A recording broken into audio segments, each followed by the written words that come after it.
que eu como. Eu tô aqui com mais vídeo do Minecraft Pocket pra vocês. E bem, galera, eu tô no canal mais uma série e eu tô aqui com o Pedro. Só que ele, como ele é apressado, ele já saiu. Ele já pegou os itens dele que tava aqui no baú. Eita. E saiu. Pronto. Aí, agora eu tô com isso. Fui eu que criei, então.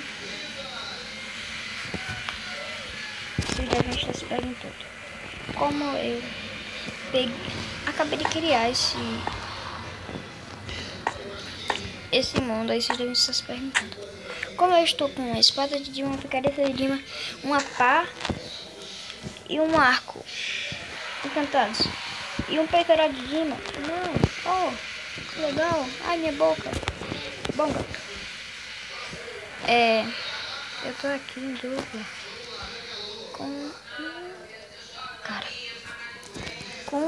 daqui a um mês vai valer PVP. No meio do mapa vai ter tipo um robozinho que vai jogar Lucky Block, mas só depois de 4 ou 5 dias.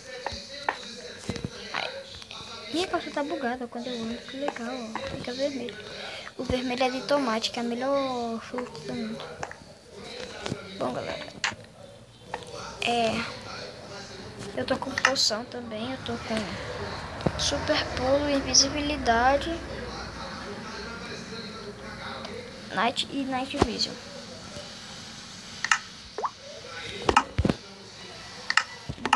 Vamos lá. Aqui tá um spawn. Tipo, se morrer, vem pra cá. Aí os itens vão ficar salvos com a gente. A única coisa que não tem é o machado. Esqueci de colocar.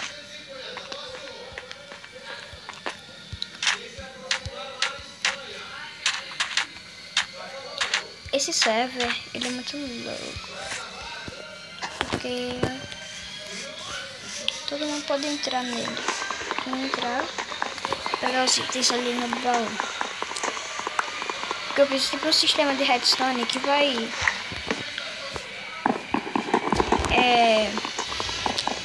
levar pro baú os bonis. Tá legal. Pegando madeira, Vou dar madeira aqui, só. Pega.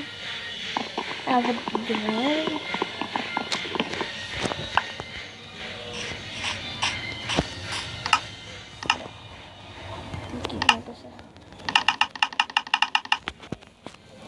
Esse fogo eu pego porque eu acabo de matar uma vaca. Eu sou um matador de vaca. E eu vou pular. Ai, machucou. Ai, eu me machuquei. Eu quebrei minha perna, meu osso. Bom, galera, esse vídeo vai ficando por aqui. Eu espero que vocês tenham gostado. Foi, galera. Peraí, galera, eu ainda não fui. Só quis pegar a carne dela pra ver se era gostosa. Bom, galera, esse vídeo vai ficando por aqui. Eu espero que vocês tenham gostado. E eu só trouxe ele pra mostrar que a gente tá de novo aqui no canal. Foi, galera. Deixa eu matar essa vaca que a gente vai.